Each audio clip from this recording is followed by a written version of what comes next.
18वां अध्याय। अर्जुन ने कहा, है महाबाहो, मैं संन्यास एवं त्याग के तत्व को पृथक पृथक जानना चाहता हूँ।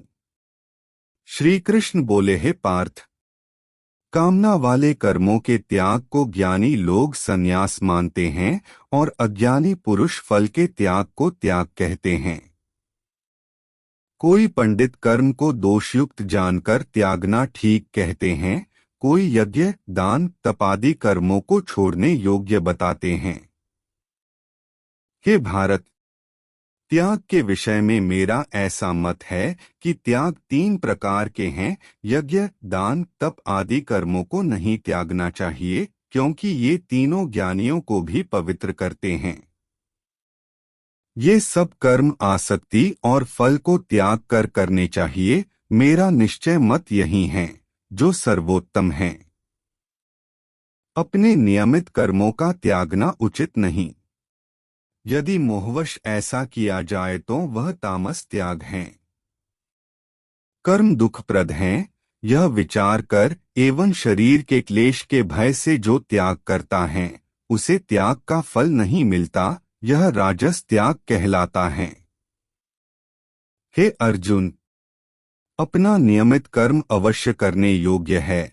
फल तथा आसक्ति को त्याग कर जो कर्म किया जाता है वह सात्विक कर्म है। जो दुखदायक कर्म से द्वेष नहीं करता तथा सुखदायक कर्म से प्रीति नहीं करता वह त्यागी, सत्यशील, बुद्धिमान तथा मुक्ति के योग्य है। देहधारी संपूर्ण कर्मों का त्याग नहीं कर सकता। कर्म फल त्याग कर कर्म करने वाला त्यागी है। कर्म फल 3 प्रकार के हैं, अनिष्ट, इष्ट एवं मित्र।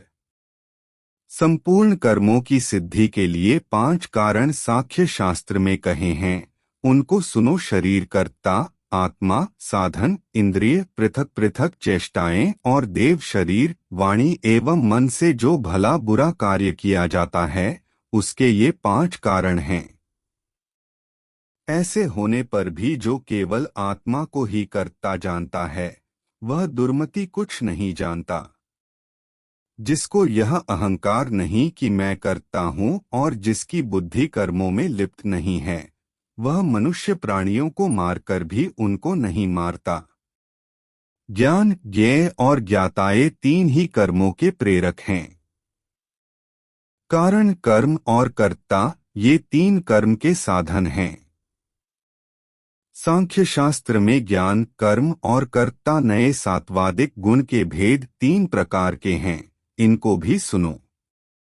जब भिन्न भिन्न प्राणियों में एक अविनाशी अविभक्त सत्ता को देखता है वह ज्ञान सात्विक कहलाता है।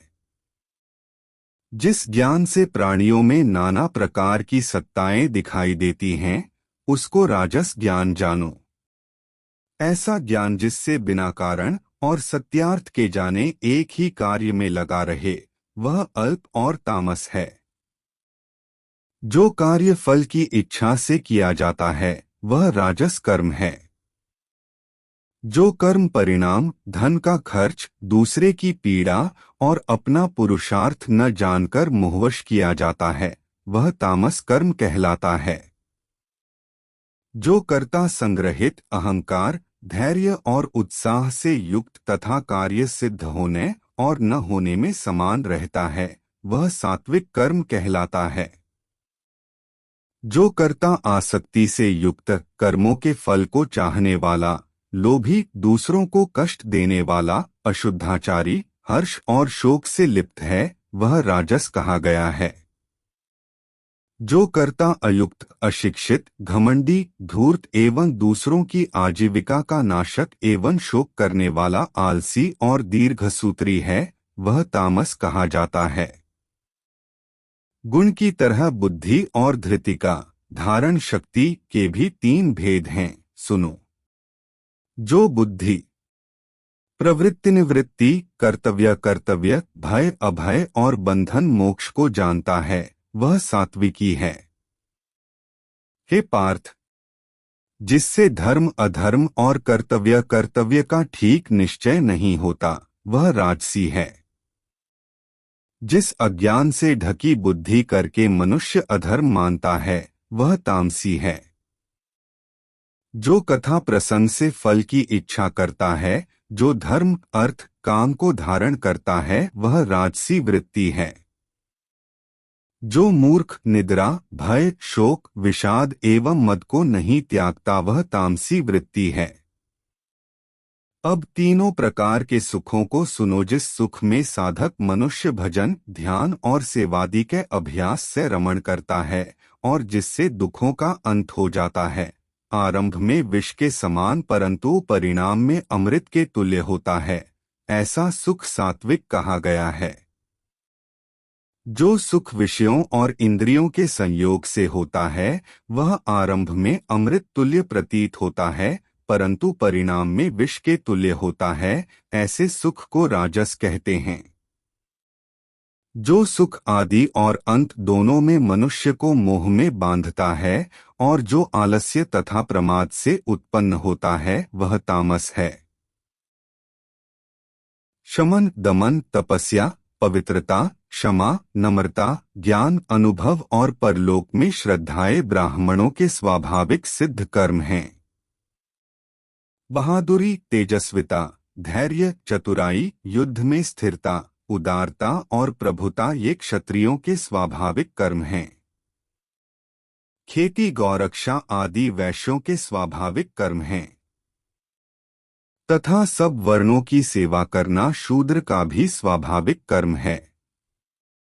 जो लोग अपने अपने गुणों और प्रवृत्तियों के अनुसार कर्म करते हैं उनको सिद्धि प्राप्त होती है और जिसने सब जगत का विस्तार किया है उस ईश्वर को अपने कर्मों के द्वारा आराधना करके मनुष्य सिद्धि को पाता है।